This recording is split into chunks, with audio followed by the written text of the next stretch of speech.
3 for 3 is produced by Impact Networking, hosted at the state-of-the-art Unified Support Operations Center in Lake Forest, Illinois.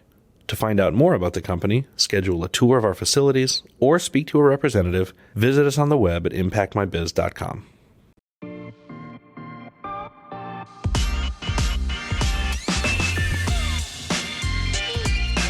Hello, everybody. I'm Dick Stockton, and welcome to 3 for 3, an inside look into the careers of icons from many walks of life who have made history, they've broken down barriers, and they continue to bring change in their community. I'm joined today by Bill Jacobs, who is Impact Networking Chief Diversity Officer, and our very special guest, Tony Plana.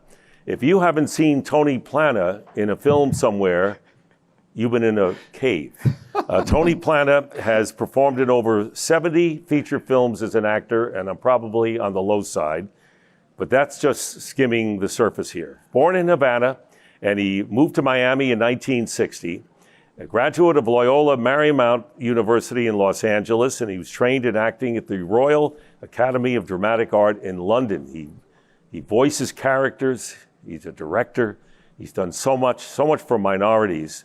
And the list goes on, and he is known for playing Betty Suarez's father, Ignacio Suarez, on the ABC show Ugly Betty, but I'm still just skimming the surface. So, Tony, thanks for being here. What a charmed life you have led. Well, my friend, it's an honor to be here with you. Thank you. Acting, directing, you can't think of two more competitive fields. There has to be talent to begin with, and then it goes from there. Where did you feel, and when that you had ability? Well, it's interesting. I mean, I didn't choose it choose those professions because they were easy or because they were difficult. I think the best way to say it is that they chose me. You know, it's in discovering a particular talent, a particular gift that God has given you, and you know, acknowledging that you've been given this gift, and you know, little by little, becoming more dedicated to developing it, to exercising it, to achieving a level of excellence with it, where you become competitive. Professionally. How did they choose you? Well, as I said, it chose me. I mean, it started with simply a high school teacher. I went to an all-boys Jesuit, Catholic high school, and he was my sophomore history teacher. And we were reading, just to hear the language of the American Revolution, reading from different documents. And he had me reading from the Declaration of Independence. And I read it once, and then he said, "Okay, now where do you come from?" He goes, "I go Havana, Cuba, And this is like, I was 13, so I'd only been in the country like 4 or 5 years when this happened. And he goes, "Why don't you read it as an immigrant that has just arrived and is reading the document of this new country that you're in?" It's a pretty interesting direction. Yes. Good direction, by the way. Yes. And then I read it. And he was kind of like, he was silent after I read it. I didn't even know what I was doing. I just read it. And then he said, "Come talk to me after class." And he happened to be the monitor of the speech team. And he got me involved in dramatic competitions, both in humor and drama. And weekends we would go to these schools and compete against all kinds of other people, other students, high school students. And from the get-go, I started winning. I started going and getting past the first round, the second round, the third round, getting to the quarterfinals, semifinals, and here I was in the finals. And I said, "I'm really good at this." Mm-hmm. I just had no idea that I was. And so the seed was planted, but it took me a while, I think, to actually, devote myself to it. Why? It took me all the way. Why? Well, because the acting profession to me wasn't even something to even consider. It was so beyond my first of all, my milieu, and way beyond, what I thought was possible. I'll tell you a wonderful story because this is true. Mm-hmm. When we first moved from Miami to Los Angeles, the first little house that we rented was near the church of St. Augustine's Parish, where I went to school and where I did my confirmation and graduated from 8th grade. And it was a block from what was then MGM Studios, where the great movies were made, like Citizen Kane, Gone with the Wind, The Thin Man, The Wizard of Oz, and even the iconic TV show I Love Lucy, right? And I used to do my paper route in that area, and I used to ride my little Stingray, and after delivering papers, I would just mosey on over to the studio, and in the side gates, I would peek through into this world, and I would see these lights and period cars, and I would see these, actors in costume, and I'd go, what is that? It was like I had no idea.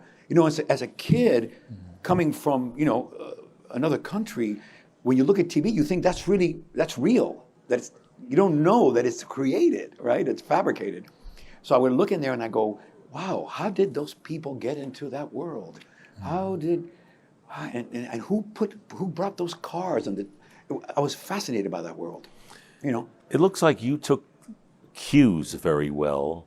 The cue of the person that asked you to be an immigrant reading this, the cue of somebody, and you jumped on it, taking advantage of the opening. It was a slow jump, Dick. And I'll tell you why, because that same studio 30 years later, this is the miraculous part about all. 30 years later, I'm working in that studio opposite Academy Award winner Anthony Hopkins in a movie called Nixon, directed by Oliver Stone. And I'm walking, the first day I was walking to my work in a soundstage, and I looked at the gate where I used to peek in through, as a 10-year-old. And I said, I'm wondering if there's another kid on a bike watching through that peephole and saying, I wonder if I could be in that world someday, it was, yes, the clues were there, the seeds were there, but it took a while for them to grow. It was really not till college that I really started to take this seriously, because I did a couple of plays, and my experiences were so transformational in these plays. And the feedback was so powerful from the people who had seen me do it, teachers, et cetera, mentors, that I finally started to, get used to the idea of maybe becoming an actor professionally. I've often said that I went to college intending to be a lawyer, and then I realized I just wanted to play one. Very well put. And it seems, if you look at your huge laundry list of credits, that it was just dominoes falling. Was it that way? Dominoes falling. Oh, this came next. Then I did this, and then you were in this. And then you appeared here. It does. Good work breeds good work. But I think in general, you and Bill, and me, all of us, in acting, look, I'm a baseball fan, so you're a superstar if you get 3 hits out of 10.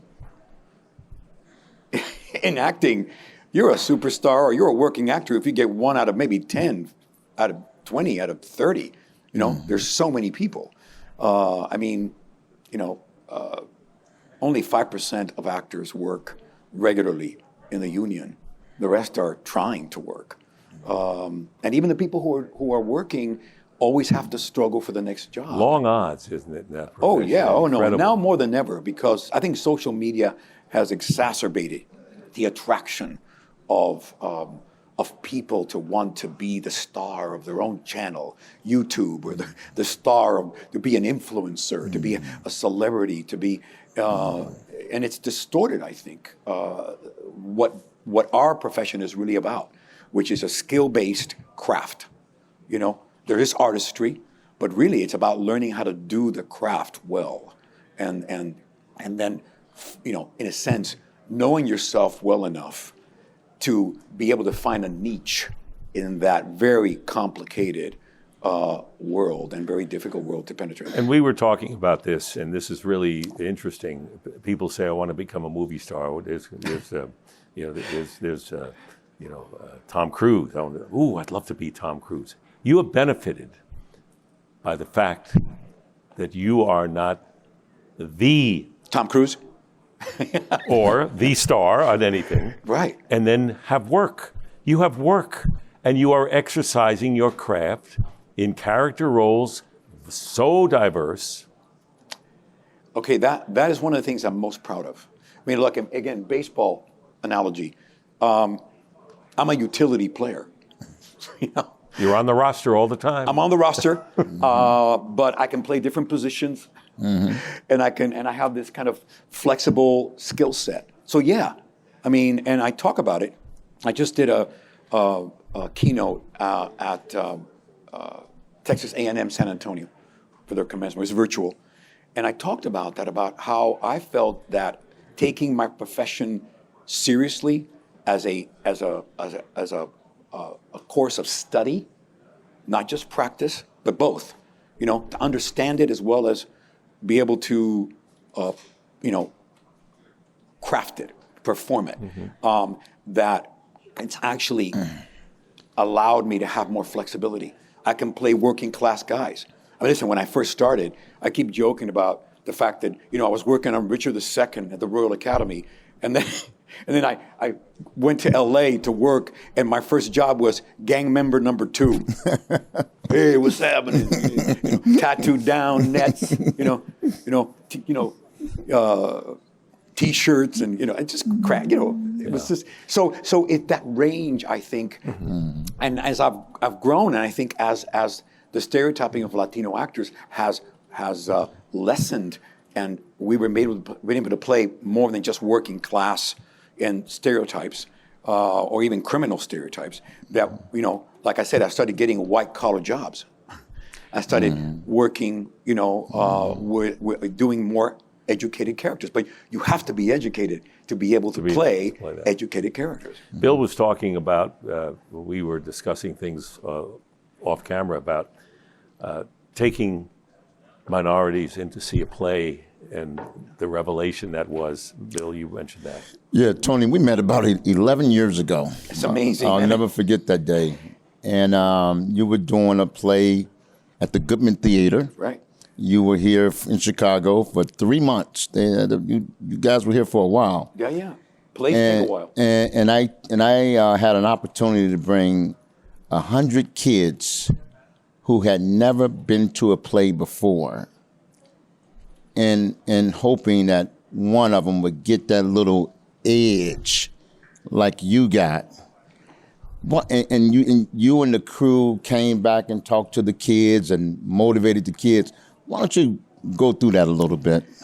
Well, again, like going back to that scene outside of MGM Studios, looking at a world that was extraordinary and that seemed almost fantastical to me. I think that's what happens to kids. They go to the theater and they see these people on stage, and they're very real, and they interact in such a compelling way that what happens is that when you meet them off stage, behind the scenes, or in the lobby, as we met these kids, they're like, they want to touch you and go, they're like doubting Thomases. They go, "Are you real?" Like when you saw television the first time, that was real. Same thing. Yeah, I had no idea there were, that all these pieces had to be put together so that it would come together into a half-hour show. And then also, what I think is such a powerful thing that you did, and the transformational thing, is the fact that these kids saw that we were real, and a lot of us looked like them. There were Latino kids and African American kids, and we were quite a diverse cast. Right. And so they got to see us and, in a sense, touch them, and we touched them viscerally, and they got to see that maybe they could do what we do, because we were human just like them. Sure. And we were from the same backgrounds just like them. So I think it just increases the realm of possibility for these children to kind of open their world. A lot of poor kids grow up, very in a very provincial existence. They're kind of in a small little world, and they don't have the resources to go out of that world. And so, to bring them to the theater, which I think was a stroke of, angelic kindness on your part, to just take interest in them and bring them to the theater and help them see another world and meet the people in it. So, I remember the first play. I didn't see my first play till I was in high school, and I was like, transported, like, That's what I want to do. Oh yeah, and I didn't even know it, Dick. It was something in here, but I did a little bit in like speech, and I did a little bit in high school. I did some musicals and dramas, but again, never took it seriously, because when you looked at television in the 1960s, Latino roles were very infrequent, and they were highly stereotypical and highly negative stereotypes. Right. So it was just not an attractive thing for me. I was like, I'm not going to play that. It wasn't until later that once what they call the bug, or some people call it the incurable disease. Right. Boy, it's come a long way, hasn't it? When you think of Senor Wences. Remember the Jose Jimenez, Speedy Gonzalez. Yeah. Oh yeah. I mean, it was like that could never go to. Or the reality of all these, Eli Wallach, a Jewish actor from New York, playing all these Mexican, parts. This is a very kind of a sideline, but Adolfo Bedoya, who was the famous guy who said, "I don't gotta show you no stinking badges," and I forget the movie, but anyway, he became, successful at playing these characters, and he made some money, so he fixed his teeth. He never worked again. Tony, let me ask you, how was it working in the movie Officer and a Gentleman? How was that for you? Oh man, that was a really amazing experience, and a great lesson to me, I think, into a lot of people, just because sometimes we fail at something and we think it's catastrophic. It's the end of the world. I had done a play called Zoot Suit, which became a movie at Universal by the same name, Zoot Suit, and the choreographer of that movie and of the play had enjoyed working with me and saw that I was an actor who could move. I could dance, I could move well, and I could sing a little bit, right? So they flew me out to New York. She was directing a musical on Broadway, Latino-based musical, right? So I go out to New York and I sing and I dance and all this, and I find out that I don't get it, and I go, I'm despondent. I was going to ask you about handling those times. Is that the biggest adversity you can have, not getting something that you really had your heart set on? It happens all the time. Yeah. But you have to get used to it. Yeah. You have to it's like keep going. The boxer, take the punch and move on and, get up again. So what's interesting is that I'm kind of, feeling sorry for myself on the flight home, from not getting this musical. And apparently, they wanted, I'm a lyric baritone, and they wanted, a tenor. And they didn't want to have to change all the music just to fit me. And there were, the other guy was a better dancer. He was a trained dancer. So boom, I don't get it, right? So I'm crying on the way home. I get back to LA. A week later, I meet with a guy named Taylor Hackford on this project called An Officer and a Gentleman. And then the meeting goes well, and then he brings me back to meet with this guy named Richard Gere, who at the time was just a guy coming off, a couple of, successful independents, and we meet in this little room, like a desk and 3 chairs, and we have a nice chat. I go away, I get it, right? And that movie changed my, I keep talking about how my career was like, it was before Officer and a Gentleman and then after Officer. So you went from the depths to the height in a short period of time. Well, all of a sudden I was on, because it was a huge hit. And it wasn't supposed to. It was going to be a small movie, and it came in at the end of the summer and took off. The Lou Gossett won an Academy Award. Sure. The song won an Academy Award. They made Richard Gere and Deborah Winger stars. Yeah.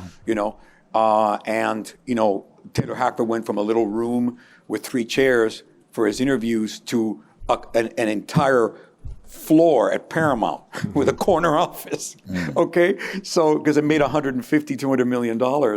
And what's interesting is that I remember going to auditions before Officer and a Gentleman, where I would get there and they'd go, sign in, please.